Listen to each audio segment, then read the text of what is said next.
கிருஷ்ணகிரி தொகுதி பாஜக வேட்பாளர் நரசிம்மனை ஆதரித்து புதிய பேருந்து நிலையம் அருகே நடைபெற்ற பிரச்சார பொதுக்கூட்டத்தில் பங்கேற்று பேசிய மத்திய அமைச்சர் ராஜ்நாத் சிங், தமிழ்நாடு தன்னை மிகவும் கவர்ந்த மாநிலம் என்றும் இந்தியாவில் உள்ள மொழிகளில் மூத்த மொழி தமிழ் மொழி என்றும் புகழாரம் சூட்டினார்.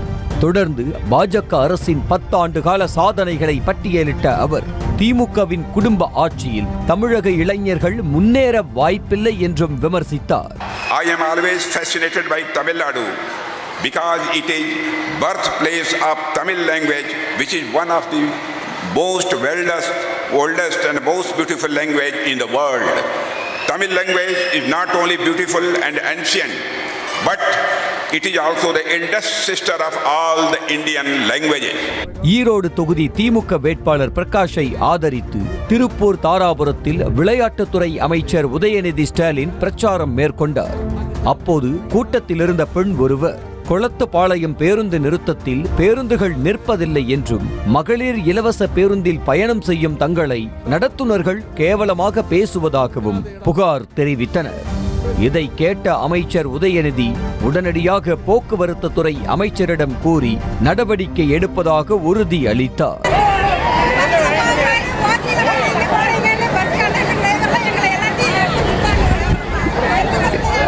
எந்த பஸ்ஸுமா கம்ப்ளைண்ட் பண்ணுங்க, உடனே ஆக்சிடென்ட் இருக்கு சொல்றோம். அது அப்படி யாரும் சொல்லக்கூடாது. உங்களுடைய உரிமை தொகை அது இல்லைம்மா. நான் போக்குவரத்து துறை அமைச்சர் சொல்லி எந்த ரூட்டு கண்டிப்பா ஆக்ஷன் எடுக்க சொல்றேன். நிச்சயம் இன்னும் 2 எலெக்ஷன் முடிஞ்சோடனே 2-3 நாட்கள்ல ஆக்ஷன் எடுக்க சொல்றேன். வரும் மக்களவை தேர்தலில் தமிழகத்தில் உள்ள 39 தொகுதிகளிலும் அதிமுக 3வது இடத்திற்கு தள்ளப்படும் என தேனி அமமுக வேட்பாளர் டிடிவி தினகரன் தெரிவித்துள்ளார்.